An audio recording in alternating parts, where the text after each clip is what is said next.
My name is Andrew. Good afternoon. My name is Andrew Beard. As you can tell by the way I'm dressed, I am completely insane. So, I live in Atlanta right now, but I'm originally from New York. I was born and grew up on Long Island. I just moved to Atlanta. I work in the aviation industry. I just moved to Atlanta last September. So, getting close to 6 months now living here in the South, and I've been loving each and every second. Everybody's just been so great.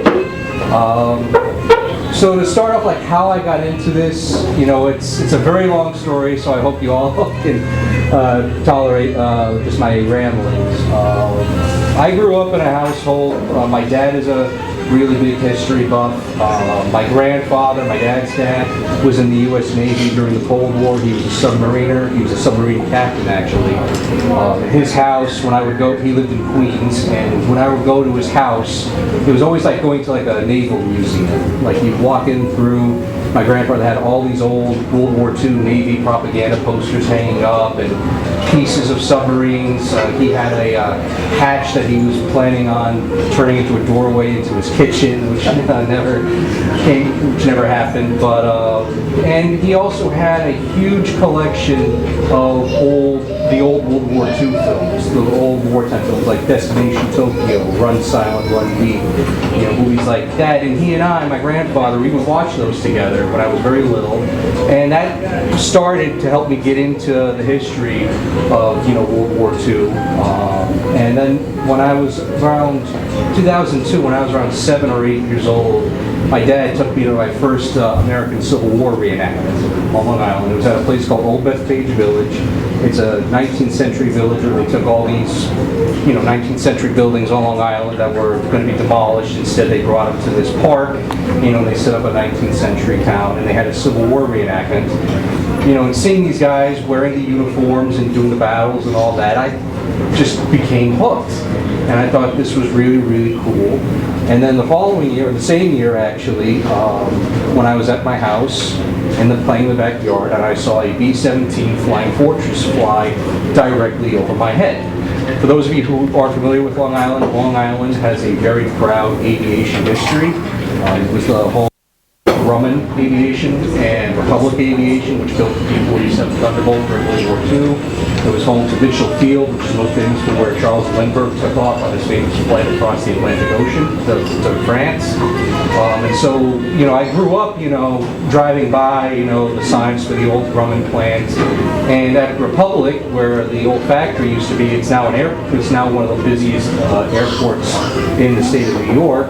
There's a museum there called the American Air Power Museum, and that's where that B-17 landed. Well, for those of you who know, that B-17 was actually the Memphis Belle B-17 that was owned by Dave Talashay, and with him was Colonel Robert Morgan, the actual pilot of the Memphis Belle. And so I got to meet, at the age of 8, Bob Morgan. And so, just like that, when I met him at such a young age, I just shot off like a rocket. Like I was hooked in the history and learning about the history, and it grew. It was like an obsession. It was like a downward spiral. Like I couldn't get enough of it. And by the time I was 15 years old, in 2010, I joined my first reenacting group, a American Civil War reenacting group called the 14th Brooklyn Living History Association. The 14th Brooklyn was a very famous Civil War regiment. It was raised in Brooklyn, obviously given the name. It fought in most of the major battles during the American Civil War. It was one of only 2 regiments to fight all 3 days at the Battle of Gettysburg before it was mustered out. And so when you go into Brooklyn, people are still very familiar with the regiment. The armory that was constructed for them after the war is still standing. You can go inside and you see the paneled floors, and every corner of the wall has the great big embossed 14 on a shield. So, and that's how I got started. And then about a year later, I started volunteering at that museum, the American Air Power Museum. And in that museum, all the aircraft still fly. They have a huge collection of World War II aircraft. They have a C-47 Skytrain that still flies, a P-40 Warhawk. They used to have a P-47. Sadly, that crashed in the Hudson River back in 2016. The pilot then sadly was killed. But that was one of the attractions. They had a F-4U Corsair, TDM Avenger, all these cool airplanes that were still flying. And when I first started volunteering in 2011, there was still a large amount of World War II veterans who were active volunteers who still came regularly every weekend, to the museum to volunteer. And I spent a large portion of my teen years in high school hanging around these old World War II veterans and listening to their stories. There was a guy who passed away in 2014. His name was Frank Kittle. He was in the U.S. Navy during the war. He was on a PBY Catalina. He would tell me stories about depth charging U-boats in the Atlantic and getting shot down over the Bay of Biscay. There was another gentleman, Erwin Salnick. Erwin was a B-17 navigator who I became very close to. He flew 35 combat missions over Germany, and he would tell the story about his first mission over Berlin in February of 1945. It was a 1,000-plane raid, and he always carried around in his pocket, it was like right out of a book or a movie, he always carried around a piece of flak that almost killed him on one of his missions, and he would show that to visitors at the museum. And I grew really attached to them. Sadly, they're all gone now. But one air show that we were hosting, there was a group of World War II reenactors that came to the museum to do a display. And I was already doing Civil War reenacting. And I thought it was really cool that there were also people doing World War II. And so that's how I got into that. I started portraying a World War II Army Air Corps pilot, at the museum. I would go whenever there was a special event. I would dress up. I had the flight gear and all that, and I would go and I would just hang around the airplanes, pose for pictures, talk about the history. And every air show, up until about 3 or 4 years ago, there was always World War II veterans who would come up to me, and they would always be like, I haven't seen this since 1945. Or one time I was wearing the famous pinks and greens. I was wearing the pink trousers, and a World War II vet came up and said, I haven't seen pants that color in over 70 years. And guys remember, wearing the uniform, the different kinds of uniforms and gear, the veterans, after all this time, they still remembered, and it got them talking. And I remember, on just several occasions, kids, like the veterans would be talking about, the stuff I'm wearing, and then all more stories come out, and their kids would be like, I had never heard him talk about that before. I had never heard him say that. He never talked about that. So it was always very rewarding, and I got to know many World War II veterans doing this, and I never was once criticized. In fact, they all loved it. They thought it was great seeing a crazy 17-year-old, 18-year-old kid doing this. And I've been doing it ever since. I go to I belong to several reenacting groups who do World War II Air Corps reenacting. We travel all across the country going to different events, and primarily air shows where there's a reenactor presence, and also World War II reenactments, that don't have a air show attached to them, but we'll still go and set up a display and talk about that, because that's just what we love doing. In reenacting, there's reenactors all over the world. World War II is especially very popular now that we're moving along with the 75th anniversaries, of the war, famous events such as D-Day and Battle of the Bulge. So World War II has grown and exploded in popularity. And it all started when Band of Brothers came out in 1999, 2000. Everybody and their mother suddenly wanted to reenact and be, Dick Winters or Bill Garnier. So we saw a large amount of people wanting to portray the 101st and 82nd Airborne Divisions. And you still do now, not as much. As time goes on, with the dawn of the internet, research became a lot easier. There are a lot more photographs that were now accessible, original photographs, so people can base their impressions, off of photographs. And so you see a huge variety of different, what we call impressions. When in what we call the hobby, reenacting, we call it the hobby.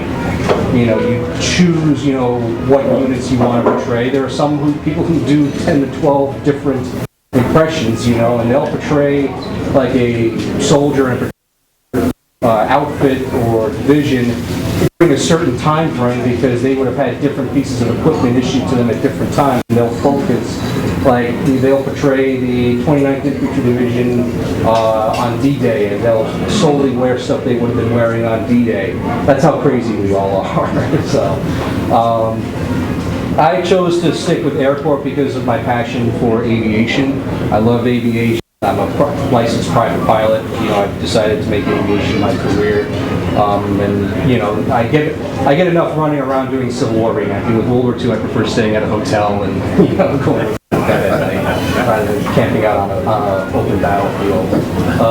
But it's still a lot of fun, and I just know that when Masters of the Air comes out, the new Tom Hanks series and Spielberg series that's coming out, I just know Air Corps reenacting is probably going to experience what happened with Band of Brothers. It's just going to explode, and you're going to see a lot more people wearing, the leather A2 jackets and people wanting to, portray, the men and women of the 8th Air Force. So it's all very exciting, and I can tell you everybody in the hobby is excited about Masters of the Air because there really has been a World War II aviation film project in a very, very long time.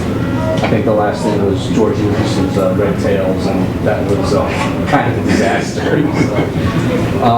But in reenacting, there are different types of reenactors that we have nicknames for each other. There's basically, if you could break it down, there's like 3 categories of reenactors. You have what are known as campaigner reenactors or hardcore reenactors. Now, I fall into this category because we go above and beyond to be as historically accurate as possible, both equipment-wise and uniform-wise. We do not spare any expense. We go out of our way to make sure whatever impression that we're doing is down to the number of stitches on your pants. Like that. That's how authentic we are. There are some guys who will solely wear original uniforms and gear because in their mind you can't get any better than wearing original stuff. If you're a big guy like me, whenever you look for original stuff, it seems like every guy born between 1915 and 1926, they were all midgets. So, trying to find original stuff, big stuff, has been a challenge. But I managed to find original stuff that I'll wear. But as the stuff it's now getting older, the original equipment, so a lot of reenactors are now starting to phase out their original stuff that they use, and they're replacing them with museum quality reproductions. And there are a lot of companies out there that make reproduction World War II reenacting gear, and some of them are not so good, and others are like, if you age it a little bit, you won't even be able to tell the difference between the original and reproduction unless you know what to look for. So those are the hardcores. Then you have what we call, on the level below, called mainstream reenactors. These are reenactors that, they'll pay attention to the authenticity. They'll police themselves, make sure they don't have any modern, devices around, no cell phones in sight. But they'll still cut corners. When you're supposed to be, I guess, sleeping on the ground without a cot, they'll still bring a cot in the tent. Bring a modern cooler full of beer and cover it with a blanket and hide it under the cot. They'll still do that. So those are like the mainstreamers, and there's nothing wrong with that. My view is like, as long as you're doing your best to hide modern stuff, you're okay in my book. And then you have the bottom of the barrel of the reenacting community, the third level. We call them FARBs. FARB is a term that was coined in Civil War reenacting. It started decades ago, but it's supposed to stand for far be it from authentic. FARBs are reenactors who go to reenactments, but they don't really pay attention to the authenticity standards. And I've seen this a lot, especially in Civil War and World War II reenacting. They'll wear cheaply made uniforms, that just don't look right. You can tell a mile away that what they're wearing just doesn't look right at all. They'll wear the incorrect insignia. I've seen guys wearing modern hiking boots when they should be wearing correct combat boots. Guys wearing stuff that was made incorrectly, especially in Air Corps reenacting. You can either have super authentic reenactors or just guys that look like total trash when it comes to Air Corps reenacting. I've seen my fair share of, I just can't help but slap myself in the face, like, oh God, what are they doing? So those are the different kinds of reenactors. The campaigners are growing more and more in popularity because it's always better to put your effort into it and put your work into it, to make yourself as authentic as possible. Because you're portraying guys during World War II, whose lives were interrupted, by the worst, conflict in the history of mankind. Most of the people who served during the war, they were civilians. They had no desire to, go in the military. All of a sudden, they're being called on to destroy three of the most worst regimes that ever existed in the history of mankind. So you want to get it right. You want to get their story right, and you want to portray it accurately to the public. And I'm always for that.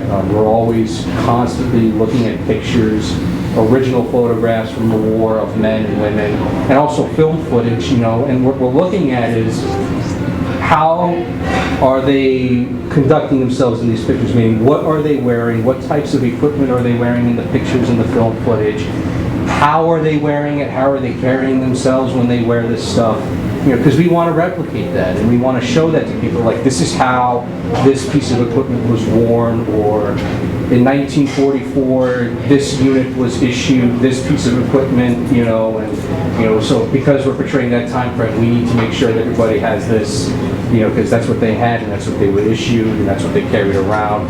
And so that's how crazy we are. That's how deeply involved we get into it. And it's not just true for World War II. It's true for people who reenact World War I, which is immensely popular here in the States and in Europe.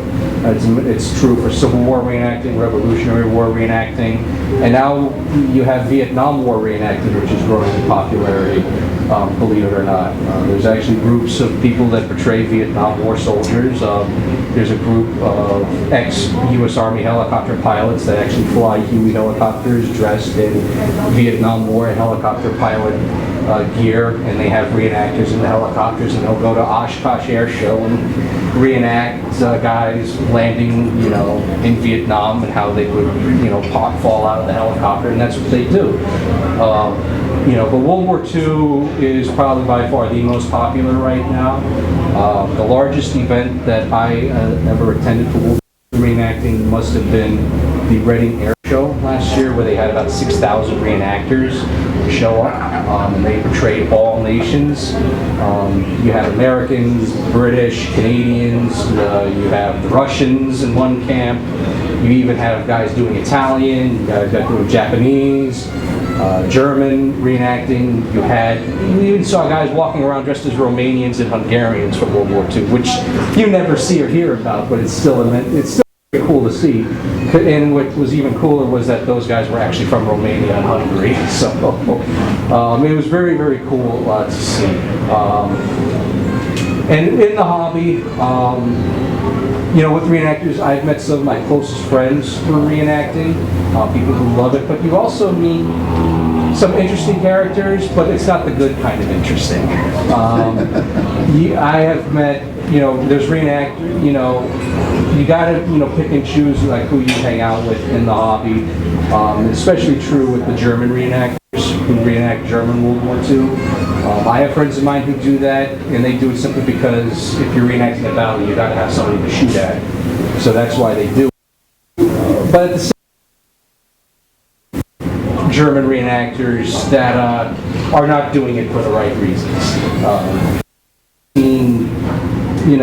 I'll go into this. I've seen guys who do Waffen SS reenacting from World War II. The SS, as I'm sure you know, were, for the most part, war criminals, who were responsible for horrific atrocities during World War II.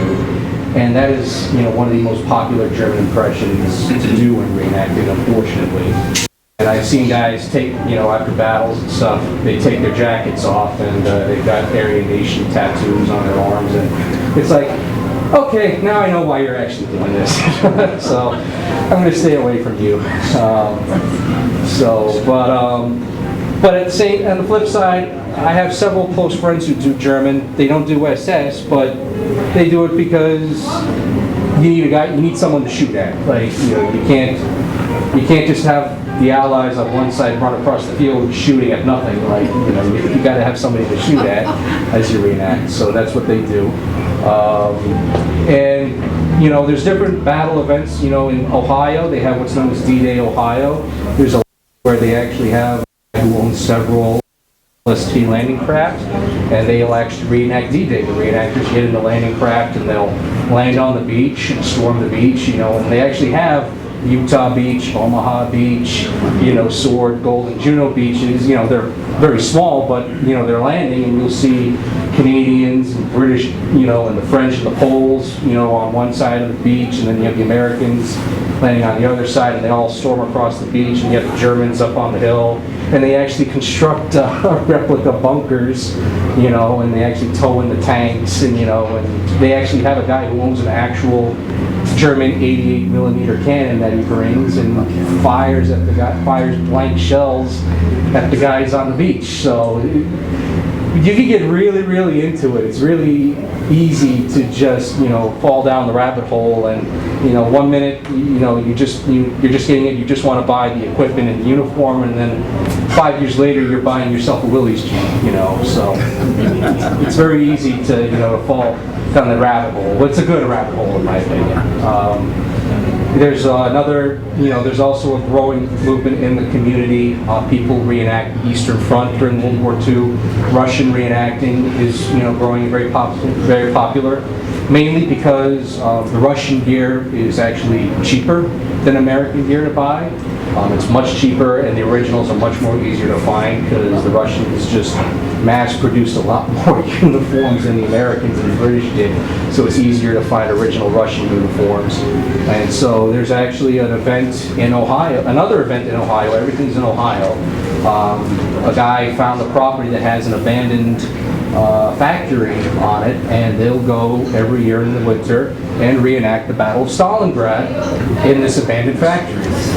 And they actually do that. They go, there's about 500 or so reenactors that go every year. It's a reenactor-only event. The public isn't allowed. You know, there's public events and then there's private reenactor-only events. This is one of those private events where they will go for the weekend. You'll have the Russians on one side of the abandoned factory and the Germans on the other side of the abandoned factory. There's underground tunnels that run through it, you know, and parts of the factory are collapsing, so there's rubble. So they decided this is the perfect place to reenact Stalingrad, and that is what they do. And many of the reenactors, you know, speak fluent Russian and German, so they will not speak English during the weekend. They will only speak Russian or German. That's how deep they go into it. And I've never been there myself, but I have friends who went, and I've seen the video footage, and they got really into it. I'll leave it at that. It looked like something out of a movie at times, you know, just how well and how deeply immersed they got into it. You know, there was snow. It was snowing at the time of this event that I saw them doing it, which is just like Stalingrad. You know, they were dressed. The Germans were dressed how the Germans would have been at Stalingrad. They had no winter clothes, so all the guys were freezing who were doing German, but the Russian guys were all warm, you know, so that's how deeply immersed that they got into it. And I'm really glad to see that, because it shows, you know, people who are dedicated, you know, to getting it right.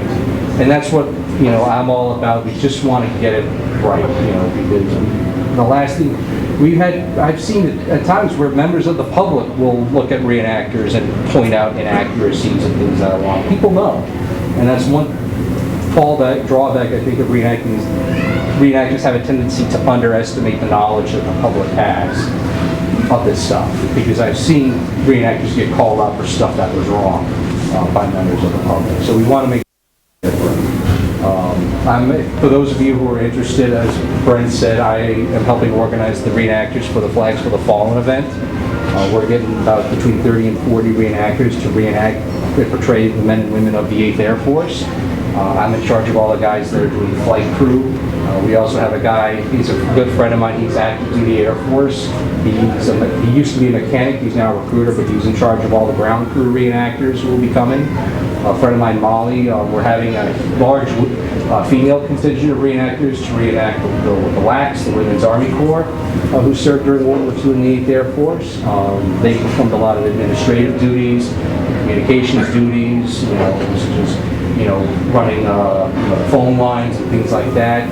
There's a couple of girls who are coming who are portraying the American Red Cross girls who helped operate not just the clubmobiles, which gave coffee and donuts to the guys on the bases, but they also ran and operated black houses where guys in the Air Force would go, for a week, as basically a form of R&R. When they were halfway through their tour, they went to these giant converted English mansions, which were known as flag houses, and they were allowed to wear civilian clothes, and there was no rank, so officers and enlisted men were not required to salute or address each other properly. There was no rank, and was basically an escape for a week, and that was operated by the Red Cross, and we have a couple of girls who've been doing that. We also have a couple of other women who portray the WASPs, the Women's Air Force Service Pilots, and I've made sure for this event to make sure that we have nothing but the best of people who do reenacting, and that's what we want to do. And I still do Civil War reenacting myself, not as much as I used to. I remember, 8 years ago going to the 150th anniversary reenactments, the 150th anniversary of Bull Run, where it was 112 degrees and high humidity.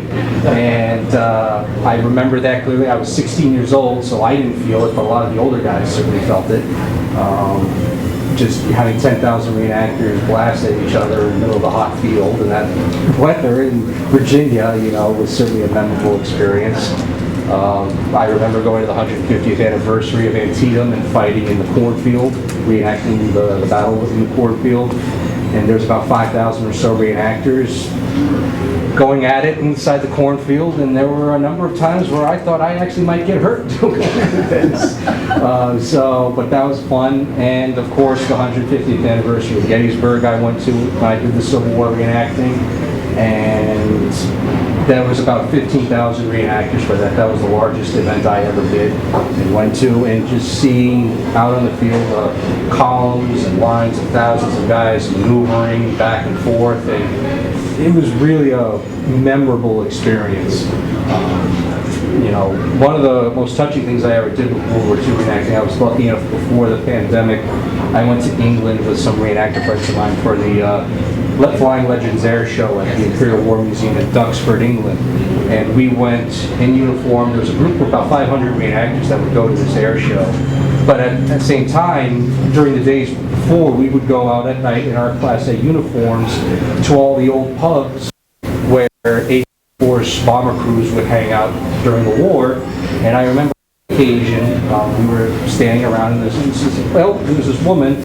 She must have been in her early 80s, and she saw us walk in our Class A's, and her face just lit up. And she came up and talked to us, and she's like, I remember, she was a little girl in this village. She lived in there her whole life, and she remembers the men of the 8th Air Force coming and going inside her village during the war years. And, she started talking about the experience, as a little girl, she and her brother would get the chocolate bars and chewing gum from the Americans. They became very close to the Americans, and, she remembered, how kind the Americans were. And, she was talking with us, and she actually started to get a little choked up because, she remembers seeing the B-17s and B-24s flying over her house, each morning and coming back, and she remembers seeing some of them with damage coming back, and seeing us in our Class A uniforms, World War II uniforms in this pub, really brought back a lot of emotions for her, and she actually started to cry in front of us, and we're like, oh God, we're so sorry. We tried to comfort her, but she was really appreciative of it. It helped her think about her childhood. Because, and when we walked out of that pub, it must have been about 1 o'clock in the morning when they kicked us out. But we went back to our hotel just thinking, this is why we do this. Stuff like that is the reason why we do what we do as a hobby. And it's a really great hobby, and I love doing it. As you can tell, I love doing it. But it's a brilliant way to teach history. One of the biggest privileges that I have is being, people not just adults, but kids too get really into it. You know, when they see people dressed up in the uniforms and the gear, they come right up to you and they just start asking questions like, what does this do? Or what was the function of this? Or what are you doing? Why are you dressed like that? And you get to start to tell the stories, of whatever, of the men and women that you're portraying. When I was in England, I remember during the air show, just a horde of little kids surrounded. I was in all my flight gear with the parachute harness on, and the Mae West, and the oxygen mask, and all these little kids were just surrounding me. Just all of them, like, we're all talking at once, asking questions like, who am I, what am I doing? And when they found out I was actually from the United States, they all just went crazy. And their parents, were also surrounding me too, asking questions. So it was it's a very rewarding experience being able to teach people and educate people, about the history of not just the 8th Air Force, but all the men and women who served during the Second World War from all nations. The World War II generation, sadly, is almost, they're leaving us rapidly. In fact, they're almost all gone now, sadly. But we need to keep their memory, alive and help teach, people, sacrifices that were made, and why they fought in the first place, why they went to war. It was to liberate the world, from fascism, from Nazism, from the oppression that the Germans inflicted, on the people they conquered, the oppression that the Japanese and the Italians inflicted on the people they conquered, and it was a long, tough struggle, and it needs to be remembered, it needs to be taught. And when you go to in a high school textbook or whatever, you look at World War II, it's 10 pages, and that's it. The Second World War was more than 10 pages, and it really gets people hooked when you start telling the human stories, not just the basic facts, the detail, the material details of the war, D-Day, it was 100,000 men, but it's when you start telling the personal stories, like you talked about a veteran that you got to meet in the hobby, and you tell their story, I was on a B-17, I remember my oxygen mask freezing to my face, and I couldn't get it off my face when we landed, and I had a huge red mark around my face, and I saw my buddy in the plane next to me, get shot down, and I didn't see, he was killed, and you start telling those personal stories, and that really just hooks people, because it's not just the material effects, but it's stuff that people can relate to, the human stories. And when I go to reenactment events, I not only tell combat stories, but also stories of guys when they were not in combat. One particular story I love telling is a friend of mine who was a B-17 pilot in the 8th, and he met an English WAF, Women's Auxiliary Air Force woman, and he took her on a date, and the date he took her on was he actually took her up for a ride in his B-17. And she was only given a couple hours leave, and while they were flying, she realized that her leave was almost up. And she knew she wouldn't be able to get back to the base in time. So he and his friend, his co-pilot, decided they were going to fly her back to her own base and drop her off there. And they weren't even going to stop. She would just jump out the door. And they would just taxi back out and take off. Well, they did that. They opened the back door where the two waist gunners were. She wasn't in her uniform, she was in a nice dress, and she jumped out, but her dress got hooked on the door in the B-17. And all he could say, this guy, he told me this story, he just said, they saw the dress hanging on the door, on the back, he looked out the window, and they saw her running back to her barracks, and he's just like, it was the nicest ass I ever saw.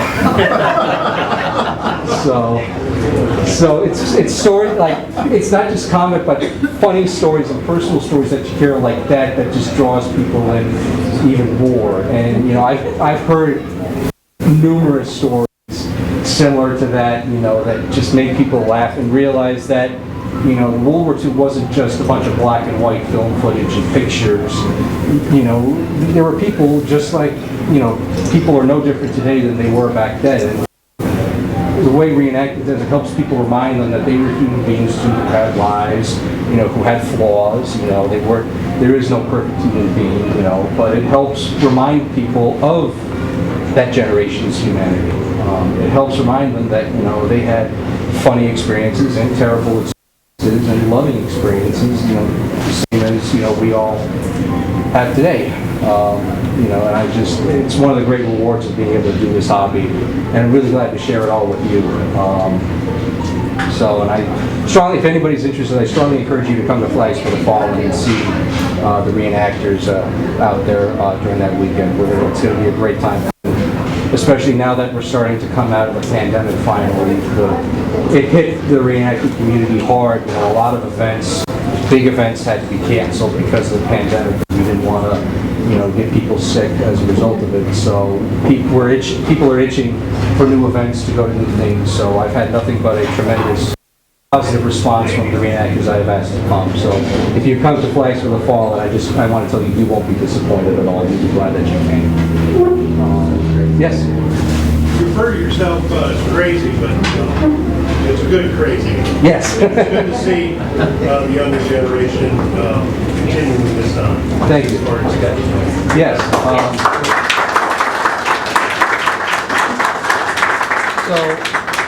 I brought some of the stuff here, not just my uniform, but this is some of the equipment that I use. Yep. I just want to say, one of the things that has always struck me is everybody always kind of references where they are. Right now it's a very nice, comfortable, probably 70 degrees in here and everything. But in a plane at 30,000 feet, like you said, you might have an oxygen mask freeze to your face. You could die from other things other than enemy action. Yes. So it's a very unforgiving environment. Absolutely. And that's one thing that we always love to talk about, that I always stress about, was how when I reenact, a bomber crewman in the 8th Air Force, was how much a guy's life depended on his airplane. Like when he was a guy plugged in his electrically heated flight suit, and he hooked up his oxygen mask, and he hooked up his headset or his flight helmet, that was how you survived. You were one with the aircraft. You relied on the airplane's electric system to keep you warm.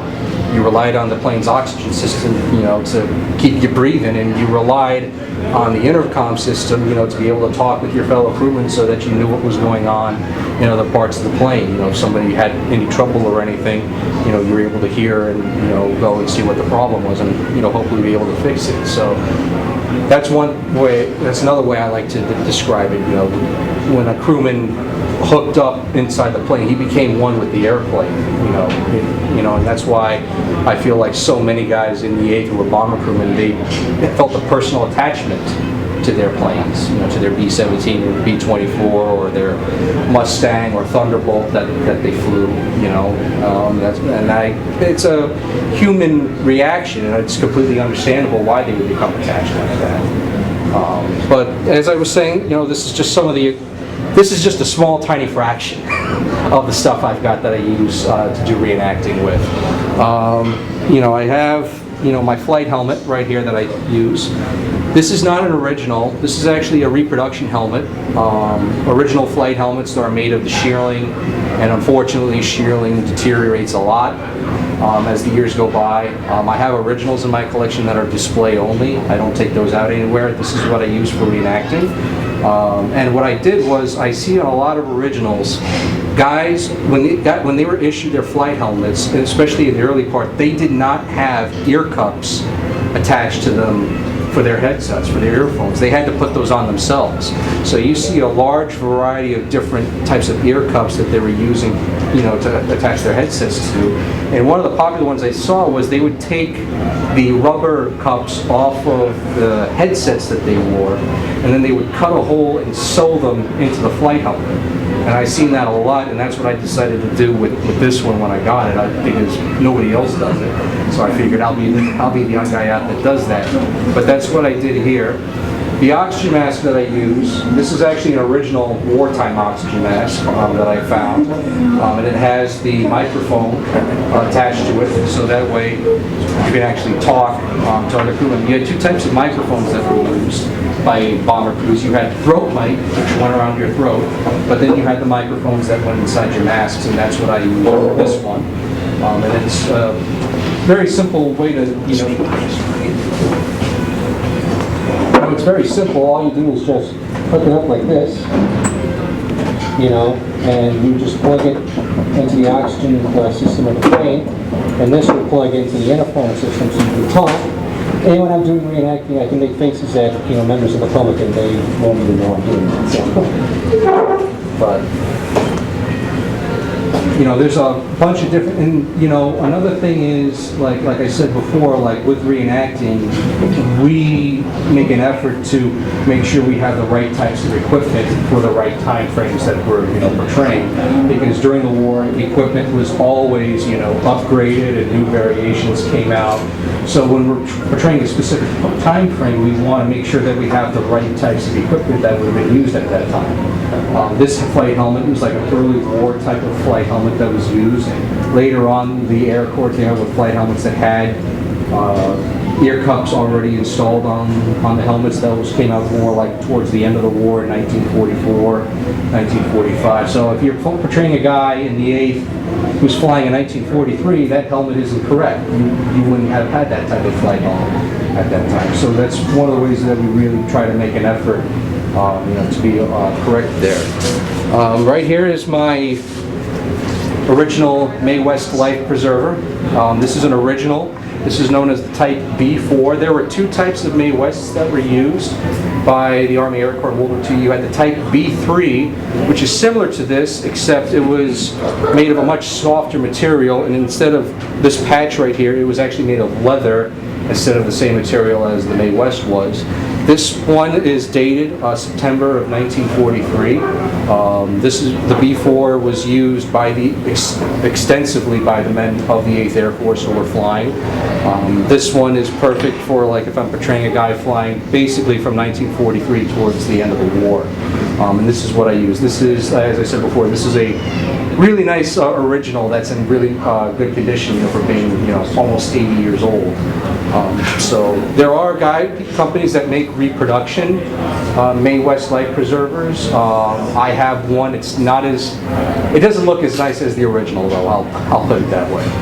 You can tell, you know, when you wear that it's not an original. That it's actually a replica. This right here is my flight suit. This is also an original that I wear. This is a typical of your early war-style flight suits that were worn by bomber crews and fighter pilots. So this is the Type A4 flight suit. It actually still has the original label sewn into the top. This one, actually, I got really lucky. This is a big size 46. And I only got it for $100, so I got really lucky on that. But this is your typical early war flight suit, but it saw service throughout the entire war from 1941 to 45. And it has, what's unique about this one is the early variants, they had the two pockets, but they didn't have zippers on them. This is actually one that was produced during the war, because during the war they started adding zippers to these flight suits. And so on the early ones, guys would have maps or gloves or whatever inside the pockets of their suits, and they would lose them, you know, because they had nothing to keep them in. So this is what I use exclusively. Again, there are people who recreate flight suits, but this is one of the cases where the original is better because it just looks better. Yeah. And Andrew, you would have worn that flight suit over that entire uniform you're wearing. Yes. Is that right? Or am I Yes. wrong? Yes, you're right. I would have worn this over the uniform I'm wearing under my flight jacket. I've read that B-17 and B-24 pilots tended not to wear the electrically heated flight suit, even at 25,000, 30,000 feet. And the reason why was because on these old bombers, they were not like today's planes where they had hydraulic systems and stuff like that to help the pilot fly it. They were flown strictly using pulley systems. So you had to use all of your energy and all your strength to fly an overloaded bomber with 10 men, 5,000, 10,000 pounds of bombs and a full load of fuel. So basically when you were flying that plane, you got a workout, your own workout, you know, trying to fly that plane, keep it in formation. And pilots, I read, even when it's 60 degrees below zero, they would be sweating profusely just because of the amount of strength it took to keep a bomber in formation. A friend of mine, John Clark, he was a co-pilot on a B-17 in the 100th Bomb Group. He's still with us. I believe he's like 98 now. But he told me that he only wore his electrically heated flight suit only one mission.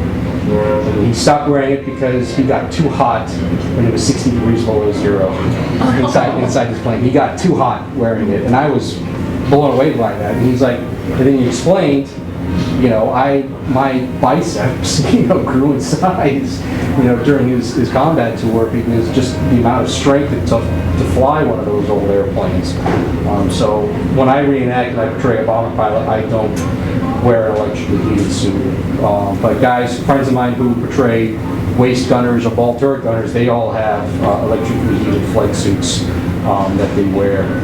And they also make copies of those too, believe it or not. So there's a company that makes reproduction Blue Bunny flight suits that actually have electric wires that work, which is pretty remarkable when you think about it. You had a question? Yeah, back to the zippers. When did they start with the zippers in administration?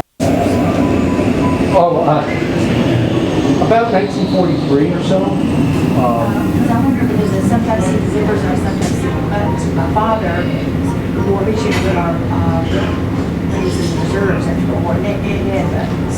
On his regular pants, on his trousers? On his fly. My trousers I'm wearing, these are original officer's trousers, and these have buttons on them. But some did? So it all came down to whoever the tailor was or whoever the maker was. Some tailors use buttons, other tailors, use zippers. So both of them are accurate? Yeah, absolutely. My pink trousers that I have a zipper on them. Your boots, the lining for that electric. Yeah, so Everybody will those now. yes, I do have a pair of flight boots. I didn't bring those because those are at the cobbler right now getting fixed. My flight boots are an original. When it comes to aircrew reenacting, no one makes reproductions of the flight boots that bomber crewmen wore. Nobody. So we're left with having to use originals. But we don't want to ruin the very nice originals that are, not mint condition. So what we do is, in my group at least, we'll find a pair of rotten, beat up originals where that's already torn. And what we'll do is we'll take those to a cobbler in Illinois who, works with us, and we'll send the boots to him, and he will replace the old rotten leather with brand new shearling leather on them, and that's what we do for flight boots for reenacting. And unfortunately, when I was at the 100th Bomb Group in October, one of my boots blew out on me when I was walking around, so I'm currently waiting for those to get fixed. I'm talking about the inserts. It's like a sock, but it's electrical. To keep your feet warm. Yeah, that was for pilots, what John told me was he just wore several pairs of thick socks, is what he did. Because he didn't wear the suit, the electric suit. Other guys did who were positions on the plane, like the waist gunners or the tail gunner. They all wore those because they were, they were standing still most of the time. So they wore the electric inserts. But no, what John told me was he wore several thick pairs of wool socks. In fact, one of the guys in this crew actually got a pair of Royal Air Force socks.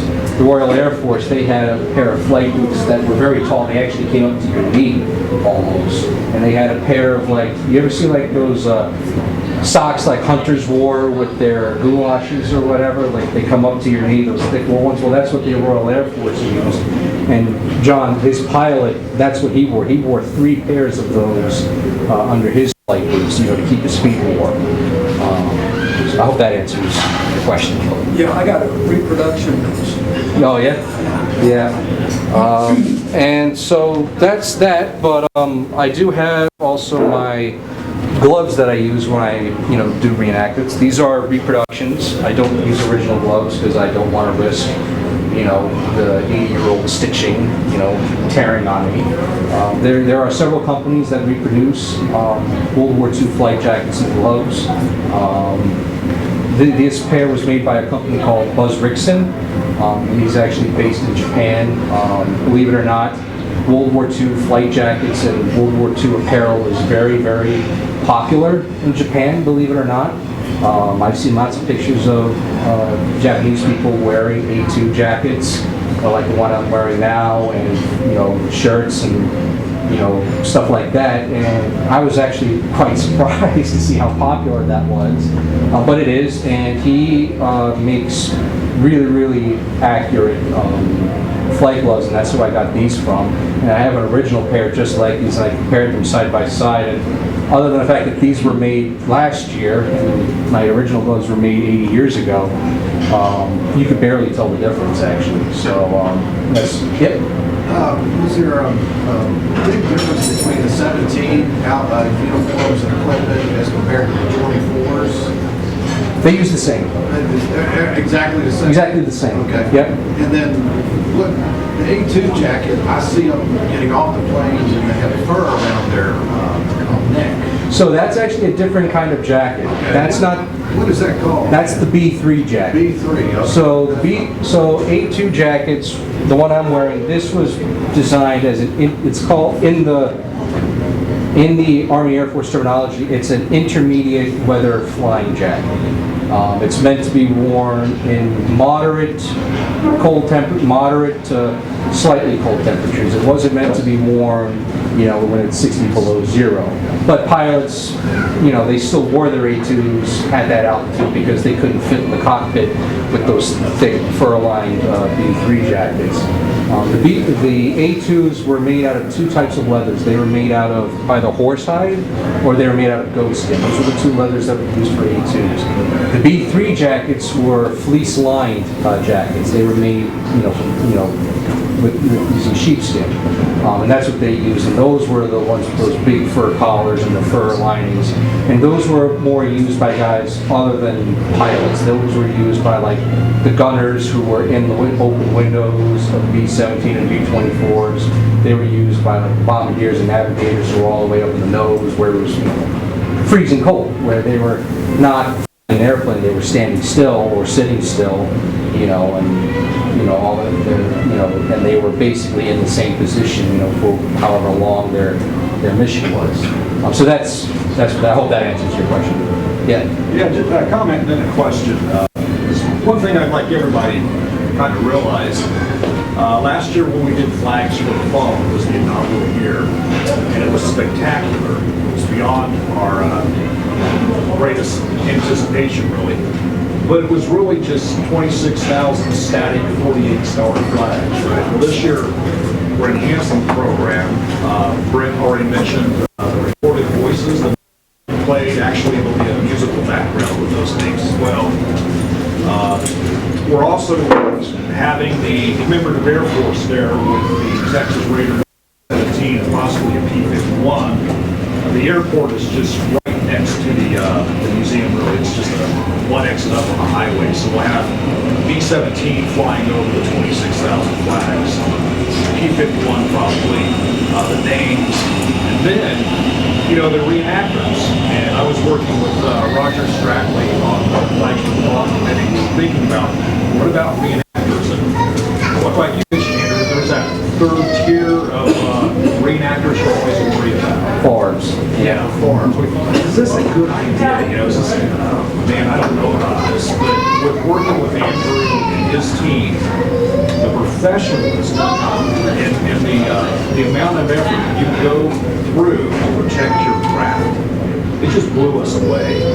And to think that this year we'll have the 26,000 48-star flags, the names being broadcast over speakers, B-17s flying over, and living history reenactors.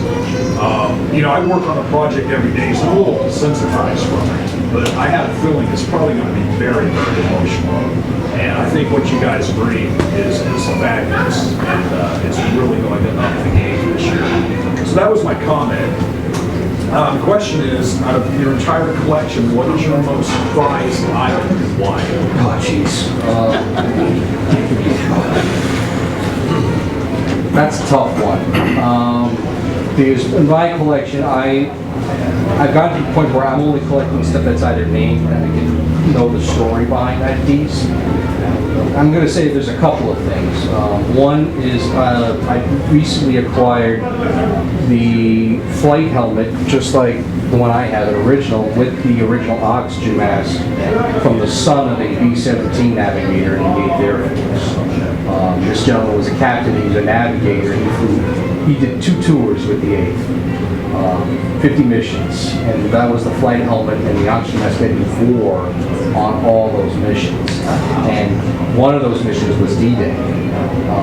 So looking at, I had that in my display cabinet, and it's never, those are never leaving that display cabinet. I never taken those out, but knowing not just 50 missions, but the fact that that flight helmet and oxygen mask that I have saw D-Day, you know, I have a piece of my, 2 pieces of my collection that were used on D-Day, June 6th. Like, it is just, you know, immense. And another piece that I have is another Mae West life preserver, except it's an earlier one, the V3 Mae West, that I acquired. And when I bought it off from another dealer on the internet, but I wasn't expecting there was a name stenciled on the leather patch on the front of the Mae West. And it was not just the name, but it was his rank, and it also had his serial number on it. So I Googled it. His name was Staff Sergeant Richard Surratt. He was 15 years old when he lied about his age to join the Air Corps after Pearl Harbor was bombed, and they took him. And so I read that he was from West Virginia. He was stateside through a good portion of the war. He became a radio operator, and he was assigned to fly on B-26 Marauders in the 9th Air Force. He was 18 years old when he left the States to go fly in Europe. This was after D-Day when he went overseas. But he, ironically, have you all heard of Flak Bait, the B-26 Flak Bait? Well, he was assigned to the same group as Flak Bait was. And it was very tragic because he got married right before he left, and she was also 18 years old. So he was married, they were both 18, both kids. Like, I'm 26, I can't imagine being married at my age. But here he is being married at the age of 26. And as I was reading more, he was on a mission in January of '45 over Germany, and this was right after the Battle of the Bulge. And on the return trip, their group encountered severe icing conditions, and his B-26 got iced up and it crashed, and the whole crew was killed. And including Richard Surratt, he's actually buried in a cemetery in Belgium, an American cemetery in Belgium. And upon doing more research, I learned that his wife was pregnant at the time that he was killed. So he was a kid, and she was a kid pregnant with another kid when he was killed. And when I was, wearing his Mae West at the time he was killed, otherwise it wouldn't exist now. And I wondered why that was, and I learned that because the crews who were flying B-26s moved from England onto the continent, they no longer had to fly over large bodies of water, so most of the time they tended not to wear the life preservers because there wasn't any need for it, which is why it still exists. But when I read that and I looked at the Mae West in my display cabinet, and I was just like, holy shit, excuse my language, but I was just like, one of those moments where it's like, okay, when I die, that's going to a museum. It's one of those pieces. So right now, those are the 2 most valued pieces in my collection, and I am never gonna get rid of those items. And like I said, I just start to focus. At first, when I first started collecting, I would just collect random stuff, as most collectors do. But now, I've just started to narrowly focus on stuff that's Air Corps, and you can actually know the story behind it. Like if there's a name attached to it, you can know what the story is behind that piece. So that's what I do. I had a question. You've been concentrating pretty much on reenactors of European theater. Is there any reenactors that participate in Pacific theater? Yes. Oh yeah. Pacific theater reenacting is very popular. There's a lot of guys who do Marines and also U.S. Army impressions for the Pacific theater. I actually have a friend of mine who reenacts the 2nd Marine Division. or no, I'm sorry, the 1st Marine Division. He has like 5 different Marine Corps impressions for like 5 different stages of the war, 1st Marine Division. Like, because on Guadalcanal, they were all using equipment that was left over from World War I. So he has an 03 Springfield and World War I issue cartridge belt and canteen, and he makes sure it's all World War I dated. So when he does Guadalcanal, but then he'll do like Okinawa, and it's like, okay, now he has an F1 Grand, you know, he's got, you know, updated gear and equipment, and that's what he does. And he actually has an original 1st Marine Corps Division green dress uniform that belonged to a veteran that he did, and it fits him. And so that's the uniform that he wears in honor of his friend. He sadly, he passed away several years ago. He was like 97 when he passed. But his family gave him their dad's uniform. So that's what he wears when he goes to, like, you know, presentations and special events and stuff like that. Do the Navy have any reenactors? They do. Navy reenacting is very popular as well. They're most common with like museum ships like the USS Alabama, the USS Massachusetts in Fall River, Massachusetts. There's actually a group of reenactors who go to the USS Massachusetts and they, you know, portray U.S. Navy crewmen during World War II, and the same is true for the USS Alabama. You know, so that's what they, you know, they tend to, the groups who do Navy tend to solely do events at the ships themselves, because it makes sense to do that. But they do that. There's also guys who do Japanese reenacting, World War II Japanese. I have a friend of mine, his parents are both from Japan, and he portrays a World War II Japanese aviator. He's got the Japanese flight suit, the Japanese flying boots. He has the original sword that the Japanese pilots would have carried with them. And he tells stories, you know, about Japanese pilots in World War II. He goes to air shows. He's a great friend of mine. He knows his stuff. Where's he live? He lives in New Jersey, I believe.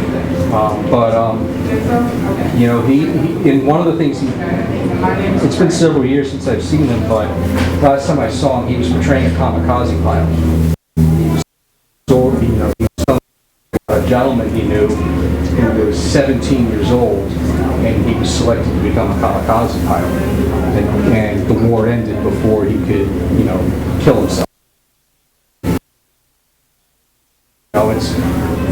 You know, and it's stuff like that that's all so important. You know, telling the stories from, you know, the other was, you know, people who didn't want to whatever it was that they're, and you know, he did a spectacular job. There's also guys who reenact, you know, Japanese soldiers who do reenacting with the Marines and stuff.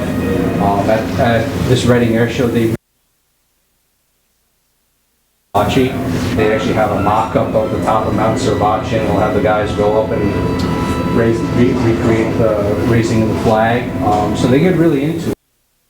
And there's also groups of people that do World War II Chinese reenacting. I've seen them at events where they're actually people who are of the Chinese descent whose parents immigrated here, or they actually would come to do events here and portray members of the Chinese national.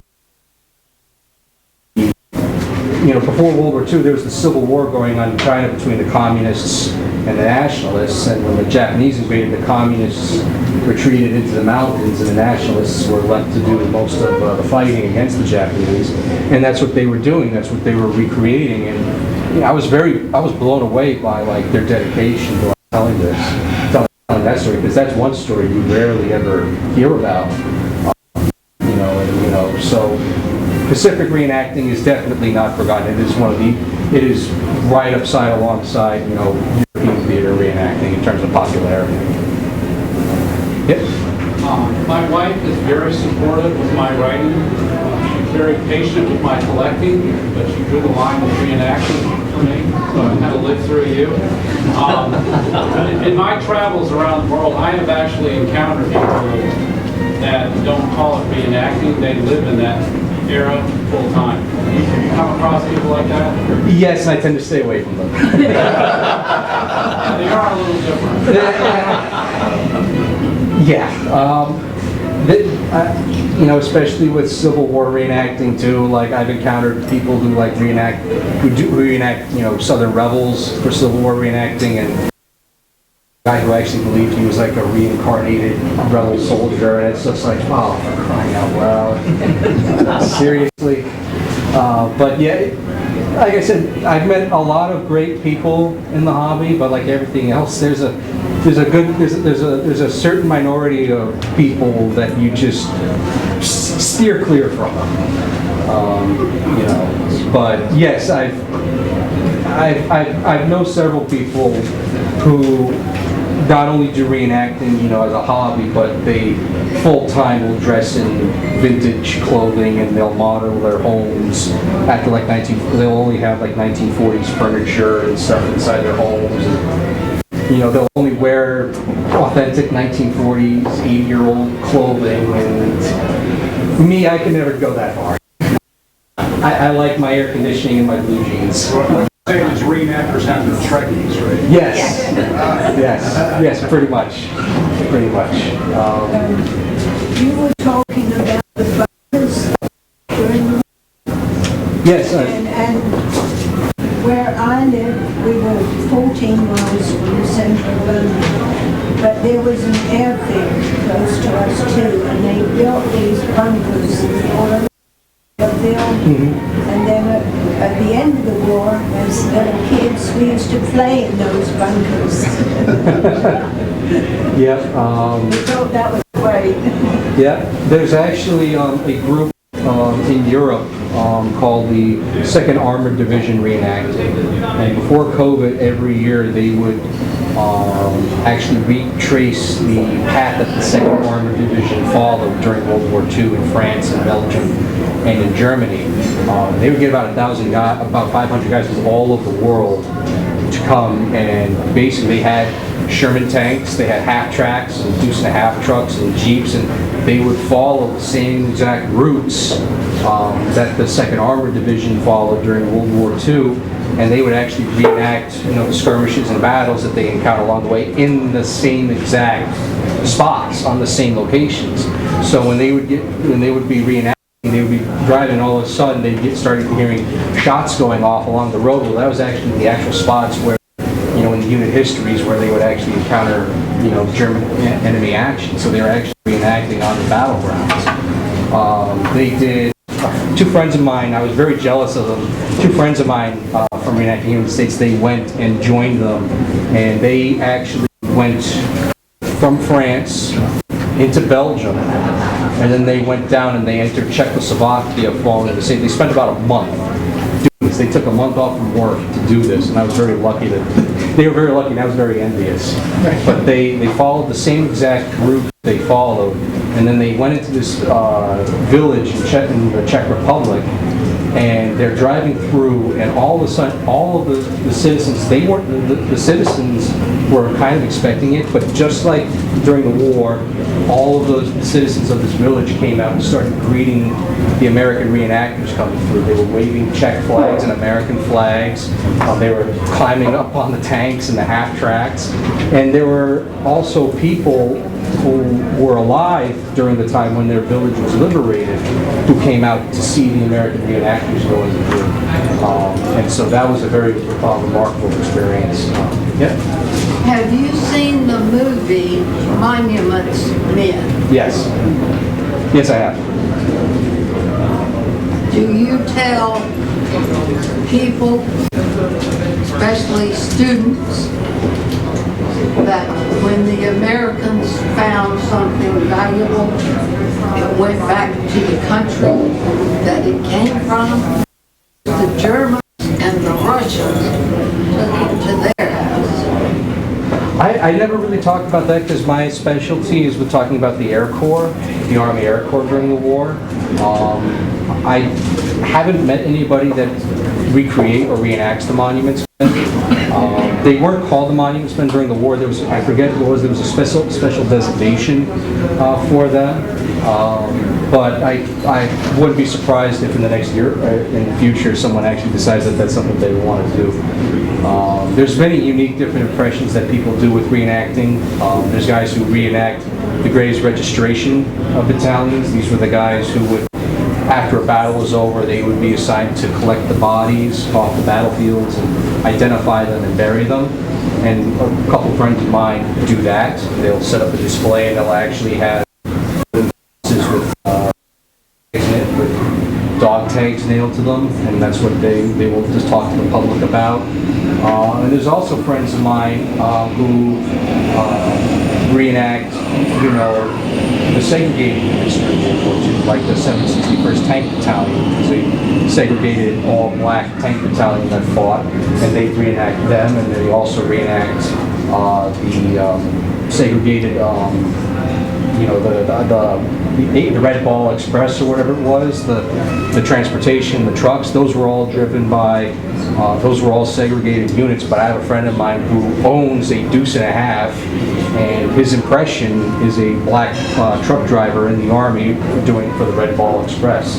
So there's reenacting. I'm really glad to see it's becoming more and more open to people, of other ethnicities who are doing like impressions of stuff that, is hardly ever talked about, unfortunately and sadly. But I'm glad to see it's getting the attention that it definitely deserves. Andrew, thank you.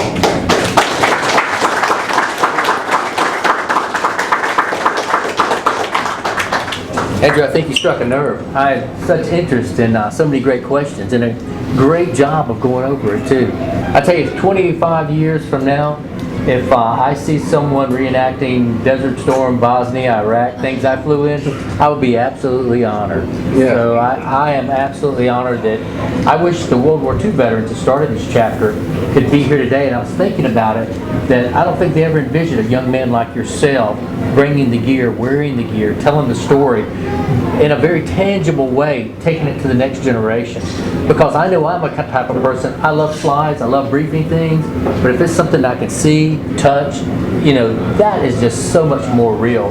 And I think for our generation today, what you're doing and what your friends are doing is just, it's invaluable. So thank you so very much. I appreciate it. You're going to be hanging around a while longer so people can come up and ask questions? Yeah. All right. I'm sorry I talked everybody's ears off. I don't think you did. I don't think everyone's answering questions. I mean, I don't think you talked everyone's ears off at all. I think everyone's very interested in what you're doing, especially the other stories about the reenactors. And also, I want to thank you. Thank you for being part of this chapter. Thank you. I've often said, what makes our country great is not its military. Love its military, served in its military, retired from it. But I'll tell you, the strength of our nation is its families, its people. It's what's in this room. It's people that love what our country stands for and what Andrew is representing, what they died for. So thank you very much for what you do. And I hope you're inspired by Andrew's story, the history come to life. I hope you're inspired by the sacrifices of those that have given the ultimate sacrifice. Inspired in a way that you feel bad, but inspired in a way that you just go out there and be a great American. With that, then, Actually, I have one more story I wanted to share real quick. all right. Go, please. So, as I mentioned before, I know I already showed this to you, but the earphones that I have in my flight helmet, these are original. And I had the opportunity to actually fly on a B-17 last year in full flight gear, and they stuck me in the nose where the bombardier sat. And I have also the original extension cord that plugs into the airplane in the intercom system, and I actually did that. And when I did that, I wasn't expecting to hear anything. I was just doing it, because that's what was done. But as I'm sitting there, all of a sudden I start hearing radio chatter between the pilots of the B-17 and the control tower. And it took me a couple seconds and I pressed them closer, and I realized that even after 80 years, these receivers were still working. Wow. And so I started hopping up and down in the seat, full excited, but I had my oxygen mask on, and the poor guy sitting in the navigator's seat behind me is looking at me like, what the hell is wrong with this guy? But meanwhile, I'm shouting at my oxygen mask, oh shit, it worked, oh my God, and I'm literally going ecstatic. I'm going ecstatic, you know, that they were still, that even after all this time, that they were still working. And after we landed, I told the pilots and the crew of the B-17, you know, what I did, and they're all like, "Can we try?" So, Made in the US. yeah. There you go, made in the U.S. And to think, the last time a message was transmitted through those, 1945. exact, gives you goosebumps. Oh, I was getting goosebumps during the whole thing. I was like, But we're getting started again. We got. I'm sorry. Thank you.